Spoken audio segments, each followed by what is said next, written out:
Assim como Deus inspirou homens a compilar as Escrituras, Ele também os inspirou a preservar e a traduzir Escrituras, ajudando assim no cumprimento da promessa que todo homem ouvirá a plenitude do Evangelho em sua própria língua e em seu próprio idioma.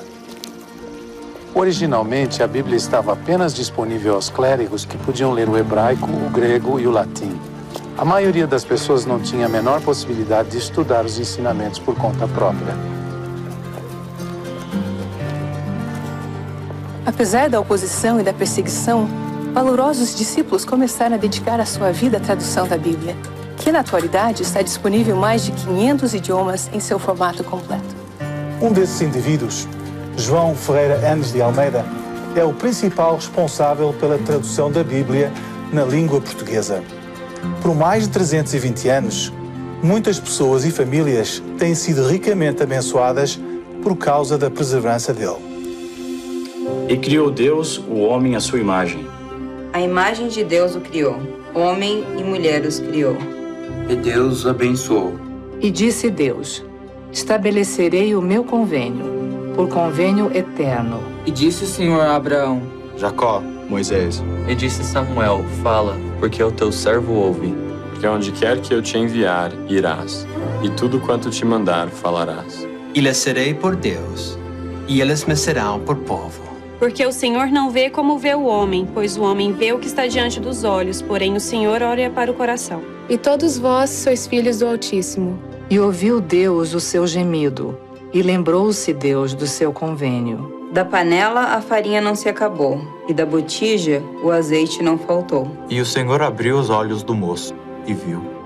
Através dos séculos, a Bíblia tem sido o fundamento dos ensinamentos sobre os quais os cristãos têm edificado a sua fé.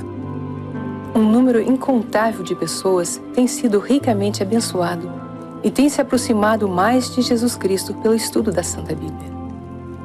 Suas maravilhosas palavras ensinam que um amoroso Pai Celestial tem um plano para todos nós.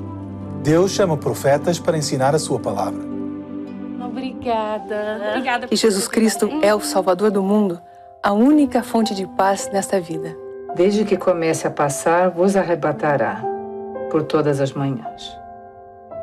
E que por meio da sua expiação poderemos retornar ao nosso Pai Celestial para viver com nossa família para sempre. E em nome de Jesus Cristo, amém. Amém. O filho do rei, sabe? Ele é realmente um homem.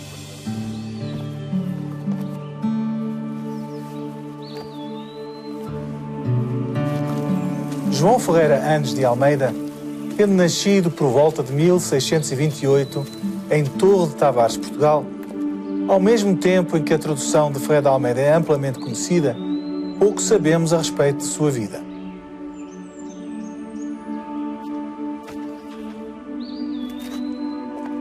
Ferreira de Almeida mudou-se para a Holanda quando tinha 14 anos. Filiou-se à Igreja Reformada Holandesa e viajou de navio para Malaca, para auxiliar nos esforços protestantes no sudeste da Ásia.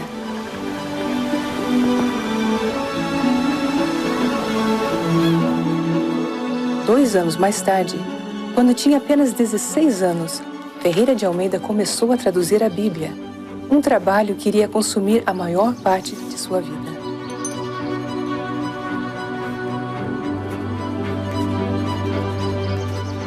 Ele tinha um profundo amor pelas Sagradas Escrituras, embora elas não estivessem disponíveis em seu idioma nativo.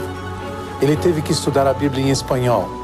Sem dúvida, Ferreira de Almeida deve ter despendido horas incontáveis meditando a respeito da importância da Palavra de Deus.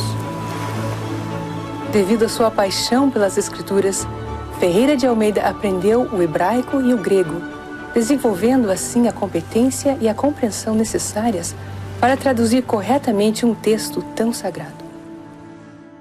Assim como aconteceu com os reformadores que o antecederam, contínuo esforço gerou crescente perseguição.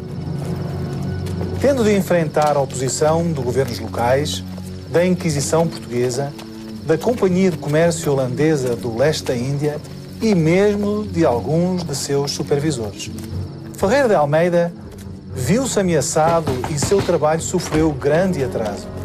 Sua tradução é uma fraude.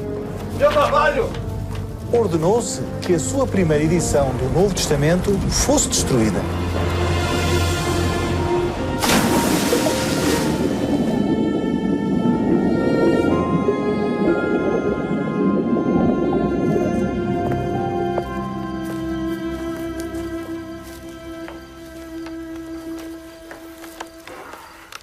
Mas Ferreira de Almeida perseverou.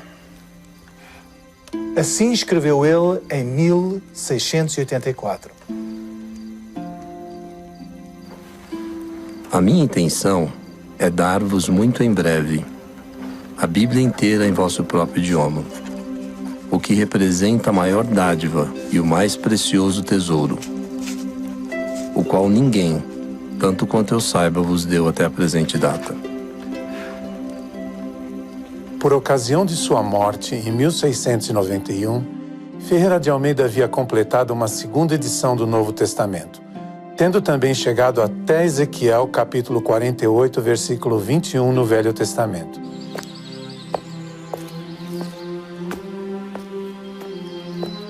Os livros restantes foram então traduzidos por seu amigo, o pastor Jacobus Oppendenhacker. Após revisões adicionais e mais atrasos, a Bíblia inteira foi finalmente completada e publicada em português em 1752.